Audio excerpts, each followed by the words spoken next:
Bienvenidos a una nueva clase flipada. En este caso, la última del tema 1, el primer tema del curso. En realidad este va a ser casi un microvídeo, espero, porque en él solo vamos a hablar de las humildes sales minerales. Seguramente las moléculas químicamente más sencillas que hay en los seres vivos, pero que tienen un papel importantísimo, tremendamente variado, y que pueden llegar a producir estructuras asombrosas y tener comportamientos fantásticos. Todos sabéis de la importancia de la sal en la civilización humana. De hecho, las civilizaciones antiguas, los romanos, eh, la utilizaban como parte importante de su comercio. De hecho, la palabra salario procede justamente del comercio de la sal, porque a los legionarios romanos se les pagaba en sal. Bueno, vamos a ello. Comencemos la clase. Bueno, pues estos son los protagonistas, las sales minerales. Sí, ya veis que muchos de ellos en realidad son iones porque, como veremos un poco más tarde, las sales pueden estar en forma molecular y entonces se encuentran precipitadas en estado sólido, o pueden encontrarse disociadas y entonces están disueltas en el agua y en forma de iones. Os he separado los principales cationes y los principales aniones para que sepáis poner ejemplos de ambos. Entre los cationes, el sodio y el potasio, que van siempre juntos, nos vamos a cansar a lo largo del curso de hablar de ambos. Y bueno, hay también cationes metálicos, como el cobre, como el hierro, como el magnesio, o el calcio es otro cation muy frecuente. Respecto a los aniones, bueno, pues hay algunos aniones simples, como todos los cationes que hemos visto antes. Un ejemplo de ello es el cloruro, pero los más frecuentes son los que veis a continuación, que son cationes complejos formados por varios átomos, como el carbonato, el nitrato, el sulfato y el fosfato. Bueno, ya están presentados. Vamos a ver ahora cómo los podemos encontrar en los seres vivos. Bueno, muchas sales se encuentran en estado precipitado, por lo tanto físicamente se encuentran en estado sólido. Esto provoca que su función en este caso sea estructural. Y fijaos, os he puesto 4 de las estructuras más habituales que se pueden formar a partir de sales. Todas las conocéis. Bueno, todas no. La última seguramente no. Los caparazones, como por ejemplo las conchas de los moluscos o el caparazón de las tortugas, son duros precisamente porque tienen sustancias mineralizadas, sales mineralizadas en estado sólido. La misma estructura, una estructura muy parecida, tienen los esqueletos internos y los dientes, los huesos, por ejemplo, que también tienen sales minerales precipitadas. Menos conocido es la existencia de cristales en los vegetales. Aquí os muestro una fotografía. En los vegetales suele tener un papel excretor la presencia de cristales en distintos órganos de las plantas, y no es muy frecuente. Y por último, los otolitos, que son unos órganos muy curiosos que tienen los peces, por ejemplo. Eh, la etimología lo dice todo. Oto significa oído y litos piedra, o sea, es una piedra en el oído.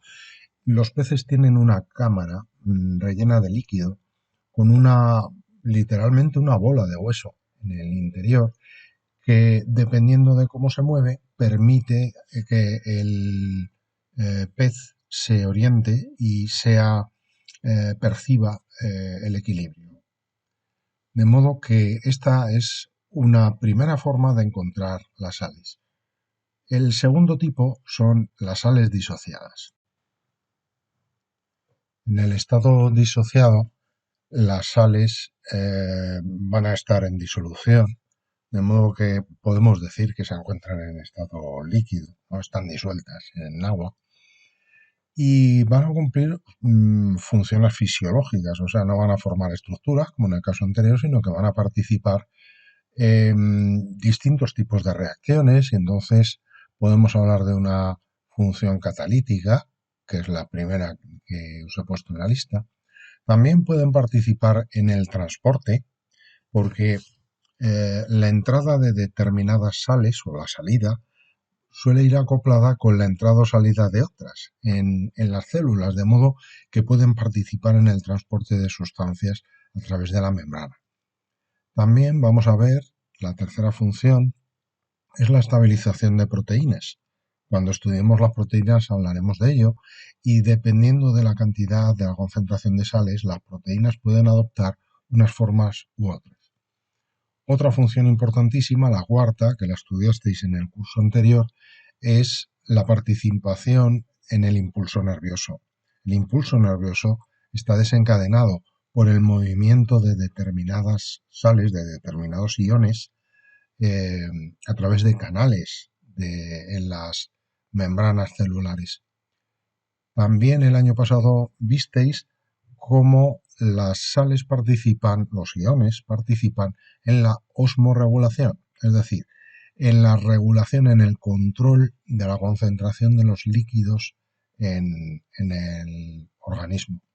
Y por último, la función tamponadora, en la que nos vamos a detener brevemente, porque va a ser muy importante. La definición de la función tamponadora es muy simple. Un tampón es una sustancia, una molécula, que es capaz de amortiguar los cambios de pH en el medio. ¿Vale? Es decir, intenta mantener constante el pH del medio. Si recordáis, el pH de una disolución se podía alterar cuando aumentaban las concentraciones o de iones hidroxilo o H- o protones H+. Bueno, pues hay básicamente, como vamos a ver, tres sistemas tamponadores que son las proteínas, el tampón carbonato y el tampón fosfato. Aquí tenéis el tampón carbonato y el tampón fosfato, que tienen en común, pues fijaos, esta reacción es una reacción especial, como veis tiene dos flechas en sentidos opuestos, eso quiere decir que es un equilibrio químico y que por lo tanto continuamente se está produciendo la reacción en los dos sentidos, porque es una reacción reversible. Las especies moleculares de la izquierda almacenan protones en su estructura, sin embargo, si la reacción se produce hacia la derecha, se liberan protones al medio. Entonces, fijaos que cualquiera de estas dos moléculas es capaz de liberar protones al medio y, por lo tanto, hacer que baje el pH. Pero si en lugar de transcurrir la reacción hacia la derecha, transcurre hacia la izquierda, lo que hacen es captar protones del medio. Y entonces lo que hacen es aumentar el pH. Fijaos en los dibujos de abajo. Imaginaos, en el dibujo de la izquierda, tenemos un vaso con agua. En ese vaso con agua medimos el pH y el agua, como es una sustancia neutra, pues tiene un pH 7. Perfecto. Si yo ahora añado una sustancia ácida, que es lo que representa el color rojo, el pH va a disminuir, de modo que el medio ha sido seriamente transformado. Si en lugar de echar una sustancia ácida, echo una sustancia básica o alcalina, lo que representa el color azul, el pH va a aumentar, por ejemplo, a 10,5. Esto en una célula sería una catástrofe, porque un cambio de pH tan grande en el citoplasma haría que buena parte de las proteínas de la célula dejasen de funcionar y la célula muriera. ¿Cómo se las apaña la célula para que esto no ocurra? Pues pasamos al dibujo de la derecha. En la derecha, en lugar de tener un vaso con agua, lo que tenemos es una disolución que se llama en inglés buffer, en castellano tampón. Estas disoluciones tienen la particularidad que os he dicho antes, dependiendo de las circunstancias, absorben protones o los liberan al medio. De modo que el pH no se modifica. Si yo mido el pH en el buffer, tenemos pH 7. ¿Que añado un ácido? No pasa nada. Se mantiene a 6,9. Sí, ha bajado un poquito, pero solo una décima. De modo que un cambio de ese tipo no le afectaría a la célula. Aquí lo que estaría ocurriendo es que cualquiera de las reacciones de arriba se están desplazando hacia la izquierda.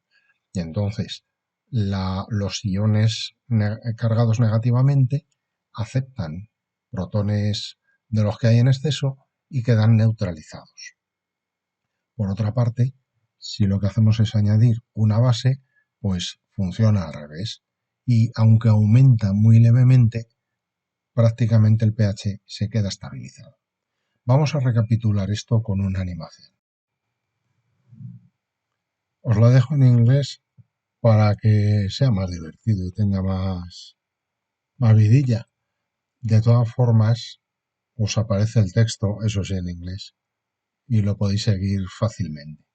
Concentraos sobre todo en observar lo que sucede. There are a variety of chemicals that prevent fluids from undergoing large changes in pH by regulating fluctuations in hydrogen ion concentration.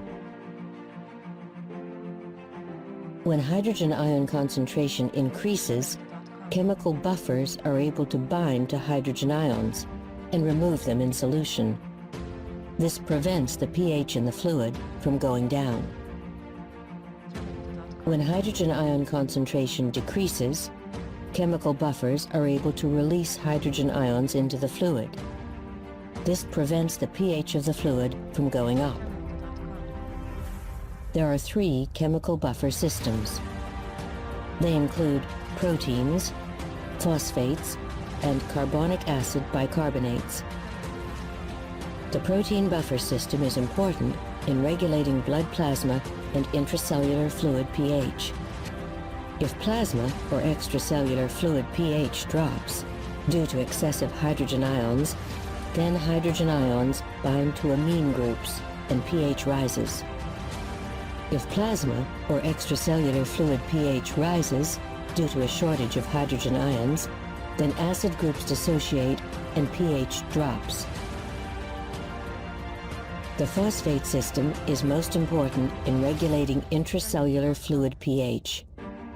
If intracellular fluid pH drops due to excessive hydrogen ions, then dihydrogen phosphate is formed and intracellular fluid pH rises. If intracellular fluid pH rises due to a shortage of hydrogen ions, then monohydrogen phosphate ions are formed and intracellular fluid pH drops. The carbonic acid bicarbonate system is most important in regulating blood plasma pH. If plasma pH drops due to excessive hydrogen ions, then carbonic acid is formed and plasma pH rises. If plasma pH rises due to a shortage of hydrogen ions, then bicarbonate ions are formed and plasma pH drops. Bueno, pues con esto hemos terminado el vídeo de hoy y el primer tema. Espero que hayáis disfrutado de este nuevo vídeo y que sigáis con ganas para el siguiente. Hasta luego.